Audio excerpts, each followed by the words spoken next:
It's the end of week 3 of TCS London Marathon training, full bore I suppose you could say. Everything's going well. Really enjoyed a good couple of short runs this week, and a nice run at the end of last weekend, which was a sort of a slow park run sandwich, about 7 miler. I've dropped in a couple of cross training sessions, so did an 8 miler this week, or 80 minutes, and did one earlier on in the week as well, which set me up nicely. My only run left this week, so I'm talking on Friday morning, is I've got to do a 40-minute run tomorrow or Sunday.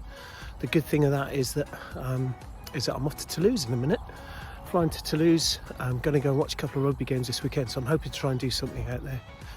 So wanting to talk a little bit about the training programme, I suppose, is when you volunteer for the London Marathon, you get lots of information thrown back to you from TCS and from the event organisers. Lots of nice reminding emails that show you how long you got to go, which becomes a bit daunting. But they also push out some training plans for anybody doing this for the first time, or people who are relatively inexperienced of it like myself, for them to have a look at. So in the plans that you get a number of options. So I think it's beginner, improver and advanced. So I've gone for the improver option. And what I've done then with that is I've slightly tweaked it to suit me and based it around a couple of events that I know that I'm doing as well. So for example, where my knees just won't let me do 3 or 4 runs a week, I've changed some of the runs into cross trainer, which you can see. And I've also sort of factored in a couple of the events that I've got coming up. So I'm going to go and do the Fleet Half Marathon, which is the Army's half marathon. And I'm going to do the Kim and Dash as well the week before London Marathon, which is about an 8-mile hill race that we do in my hometown Monmouth. It's a fantastic event, and I think that whilst I've started running, I've always really wanted to support it. It would be great. So you can see up on the screen now that that's what I've got, my plan, and I'm basing that around as well, looking at about a 4:15, hopefully 4:15 to 4:30 finish time would be ideal for me, I suppose. Other news this last couple of weeks, unfortunately, Em's injuries have really knocked her back, and medical advice has been told her that she's probably not going to be able to make the marathon. She's just weighing that up now, that advice, and going to make a hard decision at 2. But really sad, because I know she was really hoping to do it for a great charity. We'll see how we go with that.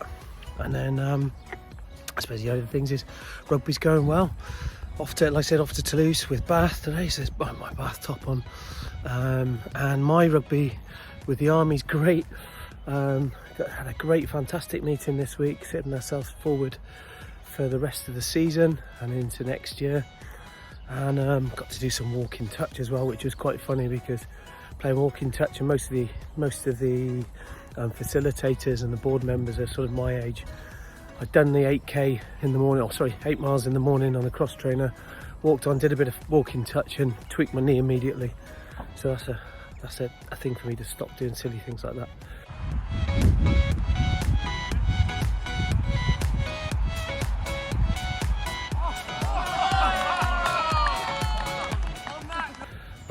But that's it. It's all going well.